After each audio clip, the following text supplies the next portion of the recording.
श्लोक 20 अध्याय द्वितीय। न जायते म्रियते वा कदाचिन् नायं भूत्वा भविता वा न भूयः अजो नित्यः शाश्वतोऽयं पुराणो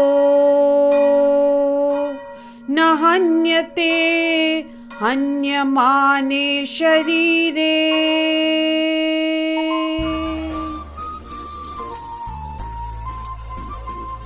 इस श्लोक में श्री कृष्ण अर्जुन से कहते हैं, आत्मा के लिए किसी भी काल में न तो जन्म है न मृत्यु। वह न तो कभी जन्मा है न जन्म लेता है और न जन्म लेगा। वह अजन्मा, नित्य, शाश्वत तथा पुरातन है। शरीर के मारे जाने पर वह मारा नहीं जाता। यदि इस श्लोक का विस्तार करें तो परमात्मा का अणु अंश परम से अभिन्न है।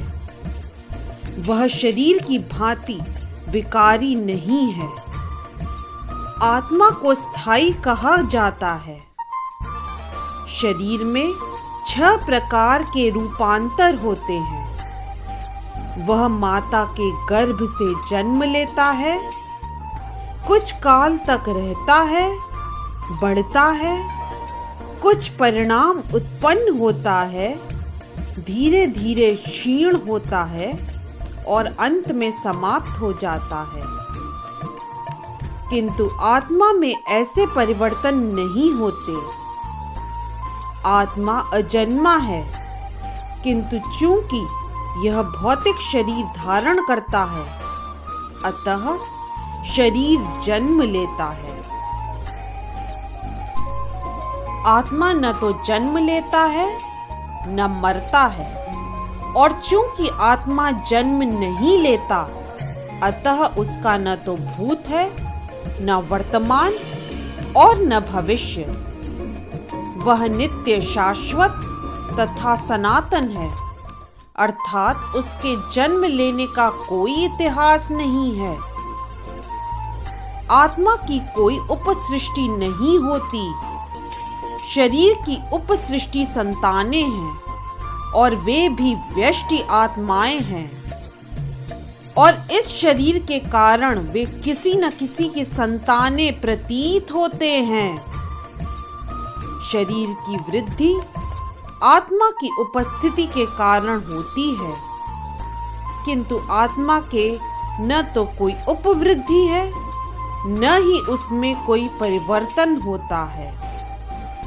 अतः आत्मा शरीर के 6 प्रकार के परिवर्तन से मुक्त है। क्योंकि शरीरों में चाहे पशु के हों या पुरुषों के, कुछ न कुछ चेतना रहती है, अतः हम आत्मा की उपस्थिति को जान लेते हैं। किंतु जीव के चेतना परमेश्वर की चेतना से भिन्न है, क्योंकि परम चेतना तो सर्वज्ञ है, भूत, वर्तमान तथा भविष्य के ज्ञान से पूर्ण। व्यष्टि जीव की चेतना विस्मरणशील है। जब वह अपने वास्तविक स्वरूप को भूल जाता है, तो उसे कृष्ण के उपदेशों से शिक्षा तथा प्रकाश और बोध प्राप्त होता है। आत्मा के 2 प्रकार हैं, एक तो अणु आत्मा और दूसरा विभु आत्मा। परमात्मा तथा अणु आत्मा दोनों शरीर रूपी उसी वृक्ष में जीव के हृदय में विद्यमान है, और इनमें से जो समस्त इच्छाओं तथा शोकों से मुक्त हो चुका है, वही भगवत कृपा से आत्मा की महिमा को समझ सकता है।